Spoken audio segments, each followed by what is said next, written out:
Hi guys, today here at ModBargains in our Mod Auto shop, we have the 2019 M4, and we actually have a new exhaust from AWE. So they had their previous exhaust, but this is the 50 state legal, EPA legal, which is very important, new AWE catback exhaust, which we'll be installing on here. Comes in the diamond black tips. We're gonna do a before videos for you and the after videos. So enjoy it. We'll do in-cabin sounds, drive-by, all the different sound clips, and obviously the great quality of AWE.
Finished doing a lot of the testing with this exhaust, with the new AWE legal M4 exhaust, and the impressions are obviously with it open is it's very deep.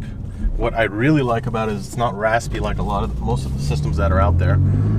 Very refined, tuned. And one of my favorite things is when you're on the gas, right now actually it's closed, but when you're on the gas and you kind of let it go, you can kind of have that burble come out when the valves are open. So it's a really nice, aggressive tone, and deep, nice, not as raspy as the M4 is generally known for. And you can obviously have it. You can enjoy with the valves closed, and you can enjoy with the valves open. I think it sounds great. So, guys, if you are watching, we appreciate when you guys subscribe, when you hit the like button, so that others can learn about this exhaust and other things that we do here at ModBargains. So, as always, we'll see you on the next one. Thanks, guys.